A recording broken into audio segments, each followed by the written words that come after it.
lagi Jikis, ketemu lagi sama Lause Sinta. Udah lama banget ya kita nggak ketemu tatap muka. Kamu masih di rumah aja kan?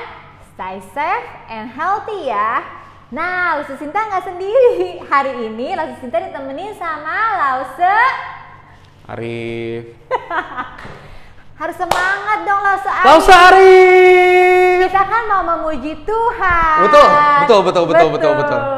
Ya, kita sama-sama puji Tuhan, tapi sebelumnya kita mau berdoa dulu ya. Oke, Jikits, yuk sama-sama kita doa ya. Lipat tangan, tutup mata, kita sama-sama berdoa. Tuhan Yesus, terima kasih kalau hari ini kami bisa nyanyi buat Tuhan, kami bisa mendengarkan firman Tuhan meskipun lewat video doang. Kiranya Tuhan, dimanapun kami berada, kami percaya kalau Tuhan ada bersama dengan kami, mendengarkan pujian kami, menolong kami untuk mengerti firman-Mu. Terima kasih Tuhan, kami menyerahkan ibadah pada pagi hari ini ke dalam tangan Tuhan. Dalam nama Tuhan Yesus kami berdoa, amin. Amin. Amin. Nah, anak-anak, kita menyanyi lagu apa Lause Arif? Everybody everywhere. Iya, dimanapun kita, siapapun kita mau sama-sama memuji Tuhan.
Capek juga ya Lause ya. Iya betul. Aduh, tapi masih semangat kan? Jikits Masih ya? dong. Masih semangat. Oke, sebentar lagi kita akan mendengarkan firman Tuhan, tapi kita akan sama-sama menyanyikan kalau kita tahu Tuhan pasti sanggup mendengarkan doa kita dan mendengarkan permohonan-permohonan dari hati kita.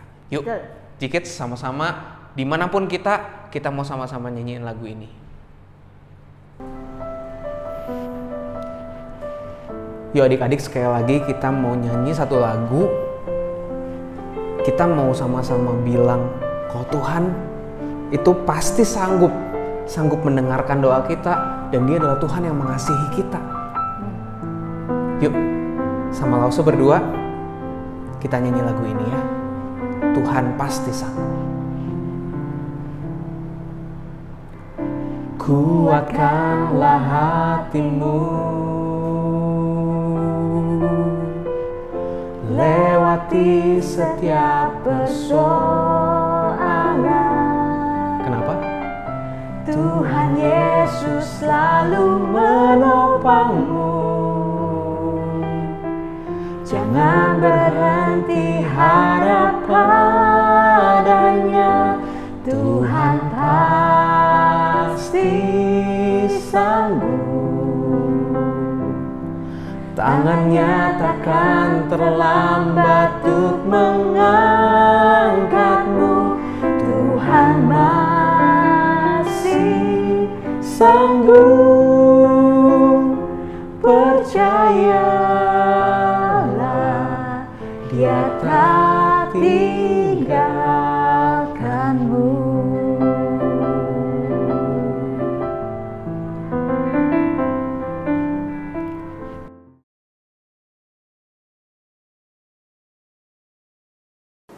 Pagi Jikis, ketemu lagi sama Lause. Bagaimana kabarnya semuanya? Lause berharap semuanya dalam keadaan yang baik, dalam keadaan yang sehat. Nah, hari ini kita sama-sama mendengar tentang firman Tuhan. Sebelumnya, adik-adik semua, Lause ajak untuk kita berdoa ya. Mari kita berdoa. Tuhan, kami bersyukur untuk segala kebaikan Tuhan dalam kehidupan kami. Tuhan begitu mengasihi kami. Sebentar kami akan mendengarkan akan firman Tuhan, Tuhan yang menolong kami supaya kami boleh sungguh-sungguh mendengarkannya. Dan kami tahu apa yang harus kami lakukan sebagai anak-anak Tuhan. Terima kasih ya Tuhan, hanya dalam nama Tuhan Yesus kami berdoa dan mengucap syukur. Amin.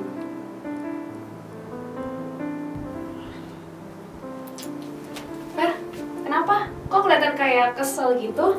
Iya Lause, aku tuh lagi kesel. Aku pengen HP baru tapi nggak dapet. Bukannya handphone kamu udah oke ya? Iya, tapi ini tuh aku pengen download game ini tapi nggak bisa. Soalnya HP ini udah nggak update. Kata Lause, aku tinggal doa aja. Tapi aku nggak dapet sampai sekarang. Udah, aku nggak mau doa lagi, males. Fer, ya pergi deh.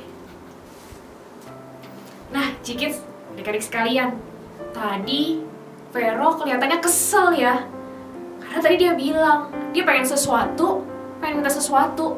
Dia udah doa sama Tuhan berkali-kali. Tapi ternyata apa yang dia minta, Tuhan masih belum kasih. Ya, Vero kelihatan kesel banget. Nah, adik-adik, di dalam Alkitab, ada seseorang juga yang minta sesuatu sama Tuhan. Dia udah doa berkali-kali. Dia udah ngomong sama Tuhan. Tapi kenyataannya, Tuhan belum kasih. Lalu, apakah dia meresponnya sama kayak Vero tadi, dengan gak mau doa lagi? Atau dia tetap berdoa ya? Nah adik-adik, yuk ambil Alkitabnya.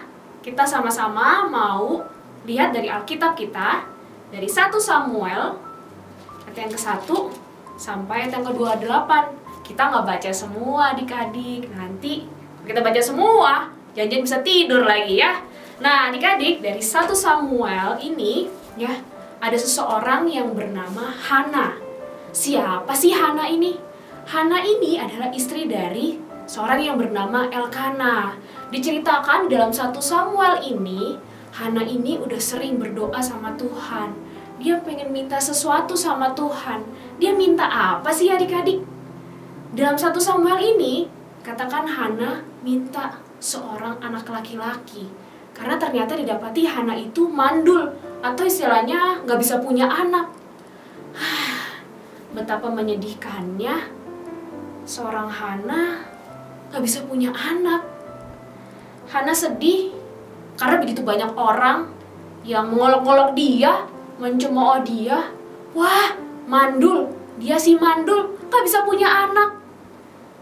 Hana begitu sedih ketika ada banyak orang yang mengolok-olok dia. Seperti biasanya, Hana bersama dengan keluarganya, bersama dengan suaminya, untuk pergi ke Silo.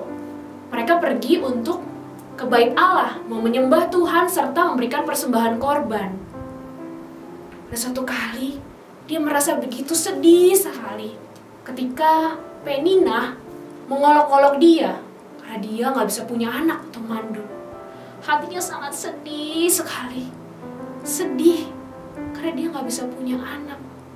Hingga suatu kali, dia pergi menyendiri untuk berdoa. Dia ngomong sama Tuhan. Dalam 1 Samuel ayat yang ke-11 dikatakan Hana ngomong nih sama Tuhan. Tuhan semesta alam, jika sungguh-sungguh engkau memperhatikan sengsara hamba-Mu ini dan mengingat kepadaku dan tidak melupakan hamba-Mu ini, tetapi memberikan kepada hamba-Mu ini seorang anak laki-laki, maka aku akan memberikan dia kepada Tuhan untuk Tuhan pakai seumur hidup. Ya, Hana ngomong sama Tuhan. Hana sudah berkali-kali doa sama Tuhan. Hana sudah berkali-kali datang ke bait Allah, minta sama Tuhan untuk Tuhan kasih seorang anak. Kali ini Hana tetap minta sama Tuhan. Dengan kesungguhan hati, dengan kerendahan hati, Hana bilang, Tuhan berikanlah aku anak seorang laki-laki. Hana berdoa sungguh-sungguh kepada Tuhan. Dia berdoa dengan begitu lama. Dia berdoa sampai mulutnya terus istilahnya komat kamit gitu ya, tapi tidak mengeluarkan suara. Sampai dia terus meneteskan air mata. Dia terus memohon kepada Tuhan. Dia terus meminta kepada Tuhan. Tuhan berbelas kasihanlah. Berikanlah aku seorang anak laki-laki. Tuhan berikanlah aku. Dia berdoa dalam hati. Sampai dia terus menangis dan menangis. Ketika dia berdoa dengan sungguh-sungguh, ternyata di salah satu sudut ada seorang imam, yaitu Imam Eli. Imam Eli melihat bahwa wanita yang berdoa ini tampak seperti tindakan yang gak wajar gitu ya. Lalu Imam Eli menghampiri wanita ini dan dia berkata, "Kamu sedang mabuk ya? Kenapa kelihatan kamu seperti ngomong-ngomong sendiri?" Lalu Hana langsung berkata kepada Imam Eli ini, "Enggak, saya nggak sedang mabuk. Saya tidak minum anggur. Saya nggak mabuk sama sekali. Kenapa saya bisa seperti ini? Karena saya sungguh-sungguh mau berdoa sama Tuhan, meminta kepada Tuhan untuk memberikan saya seorang anak laki-laki. Saya mau meminta kepada Tuhan, memohon kepada Tuhan untuk memberikan saya seorang anak laki-laki." Lalu ketika Hana berbicara dengan Imam Eli terus berkata kepada Hana di dalam 1 Samuel ayat yang ke-17, "Pergilah dengan selamat dan Allah Israel akan memberikan kepadamu apa yang engkau minta daripadanya." Ketika Hana mendengar apa yang disampaikan oleh Imam Eli, ada satu perasaan yang tenang, ada satu perasaan yang lega. Kenapa Hana bisa akhirnya merasakan perasaan yang begitu lega dan tenang? Padahal dia sudah menanti akan adanya seorang anak begitu lama. Dia juga berdoa kepada Tuhan gak cuma 1-2 kali. Bertahun-tahun dia terus berdoa, bertahun-tahun dia terus memohon kepada Tuhan, meminta seorang anak laki-laki. Hana tahu dengan pasti bahwa Allah adalah Allah yang berkuasa. Allah mampu memberikan segala sesuatunya. Dan apa yang disampaikan oleh Imam Eli kepada dia membuat dia semakin yakin. Hingga akhirnya dia bergegas untuk meninggalkan bait Allah itu dengan satu perasaan yang tidak sedih seperti sebelum-sebelumnya. Maka esok harinya Hana bersama dengan keluarganya pulang ke Rama, ke tempat tinggal mereka. Kemudian 1 tahun kemudian Tuhan memberikan Hana seorang anak laki-laki. Tuhan mengabulkan akan permohonan dan doa dari Hana. Lahirlah seorang anak laki-laki yang bernama Samuel. Lalu Hana mengingat kembali akan janji Hana kepada Tuhan. Ketika Tuhan sudah memberikan seorang anak laki-laki, maka anak itu akan diserahkan kepada Tuhan untuk Tuhan pakai untuk pelayanan apapun itu. Ketika anak ini sudah tumbuh cukup besar, Hana bersama dengan suaminya pergi kembali ke bait Allah, memberikan anaknya itu kepada Imam Eli untuk bisa dipakai dalam pelayanan Tuhan. Adik-adik yang terkasih dalam Tuhan, kita boleh melihat bagaimana Hana tetap terus mau meminta kepada Tuhan, memohon kepada Tuhan dengan kesungguhan hati. Hana tidak tahu dengan pasti kapan Tuhan akan mengabulkan doa Hana. Hana nggak tahu dengan pasti kapan Tuhan akan memberikan Hana seorang anak laki-laki. Tapi yang Hana tahu adalah dia tetap mau percaya kepada Tuhan. Dia tetap mau berserah kepada Tuhan. Tetap mau lihat bahwa Tuhan itu baik.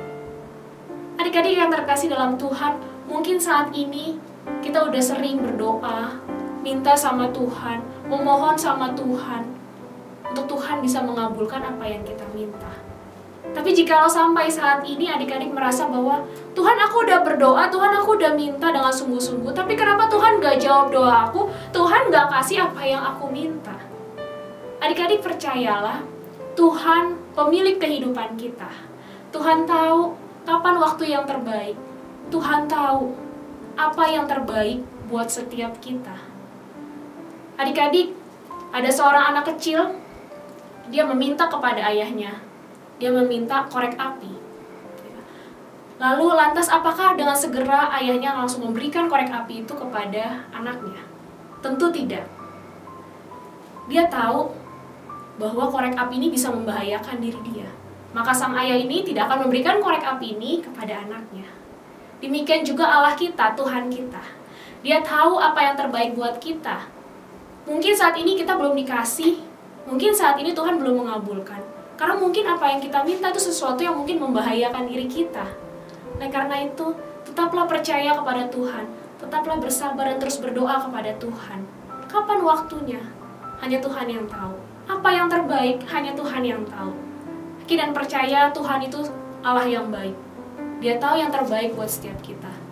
Bersyukur bahwa Tuhan memberikan kita hak istimewa untuk kita bisa memohon kepada Tuhan, untuk kita bisa meminta kepada Tuhan. Saya akan membacakan buat adik-adik semua. Di dalam Galatia 3 ayat yang ke-26 dikatakan, sebab kamu semua adalah anak Allah karena iman di dalam Yesus Kristus. Bersyukur kita dikasih hak istimewa untuk bisa meminta dan memohon kepada Tuhan. Lalu Tuhan juga ngomong di dalam Markus 11 ayat 24, apa saja yang kamu minta dan doakan, percayalah bahwa kamu telah menerimanya, maka hal itu akan diberikan kepadamu. Tuhan sendiri yang ngomong sama setiap kita anak-anaknya untuk meminta dan memohon kepada Dia. Tetaplah terus berdoa kepada Tuhan, percayalah kepada Dia, Allah sang sumber kehidupan kita. Mari kita terus mau berdoa kepada Tuhan, menyerahkan diri kita ke dalam tangan Tuhan. Mari kita berdoa. Tuhan, kami bersyukur kami mempunyai Allah yang begitu baik dalam kehidupan kami. Kami bersyukur Engkau memberikan kami hak istimewa sebagai anak-anak Tuhan. Kami boleh meminta dan memohon kepada Tuhan. Tuhan, tolong kami supaya kami semakin mengerti dan tahu dan terus percaya bahwa waktu Tuhan dan apa yang Tuhan berikan adalah yang terbaik dalam kehidupan kami. Terima kasih Tuhan, hanya dalam nama Tuhan Yesus kami berdoa dan mengucap syukur. Amin. Adik-adik jangan lupa untuk tetap terus berdoa dan percaya kepada Tuhan. Dalam Filipi 4 ayat yang ke-6 berbunyi demikian, janganlah hendaknya kamu khawatir tentang apapun juga, tetapi nyatakanlah dalam segala hal keinginanmu kepada Allah dalam doa dan permohonan dengan ucapan syukur. Selamat hari Minggu, sampai ketemu minggu depan. Tuhan Yesus memberkati. Aktivitas hari ini adalah berdoa 5 jari yang akan diperagakan oleh Lause Ira. Ayo, angkat tangannya. Lihat 5 jarinya. Ada jari apa saja ya? Ada jari jempol. Nah, kalau kita berdoa, jari jempol ini jari yang paling dekat sama hati kita. Jadi, kita doain orang-orang terdekat kita. Mama, papa, adik, kakak, cici, koko, dede. Doain kakek, nenek. Pokoknya orang-orang yang dekat sama kita. Oke? Yang kedua, jari telunjuk. Jari telunjuk ini biasanya untuk nunjuk sana, nunjuk sini, untuk memberi petunjuk. Nah, jadi yang kedua, setelah orang-orang yang kita kasih yang dekat sama kita doain juga untuk guru-guru.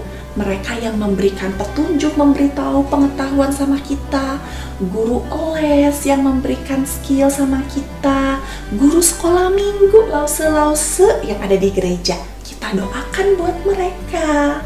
Lalu jari tengah nih, coba dari 5 jari, jari tengah ini adalah jari yang paling tinggi. Nah, jadi yang paling tinggi di negara kita itu adalah pemimpin penguasa. Bapak Presiden, para menteri.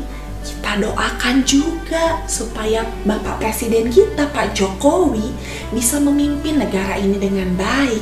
Kita berdoa supaya para menteri diberikan hikmat oleh Tuhan untuk memimpin. Nah, jari berikutnya adalah jari manis. Jari manis ini jari yang paling lemah loh. Nah, jari yang paling lemah, kita ingat ada orang-orang yang lagi kesusahan, orang-orang miskin yang nggak bisa makan, orang-orang yang kesusahan waktu pas lagi corona dipecat, nggak jadi bisa kerja lagi, atau orang-orang yang lagi sakit, orang-orang yang sedang kesusahan, orang-orang di luar sana. Kita doakan untuk mereka supaya Tuhan juga memberkati dan memelihara hidup mereka. Nah, jari yang terakhir, jari kelingking, ini jari paling kecil di antara 5 jari. Baru yang terakhir kita doakan untuk diri kita. Kita boleh memohon sama Tuhan, kita boleh bersyukur untuk kebaikan yang Tuhan kasih. Kita boleh minta juga kebutuhan-kebutuhan yang kita perlukan.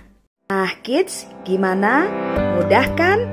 Nah, kalian bisa praktekkan di rumah, berdoa 5 jari. Sampai jumpa minggu depan. Bye-bye.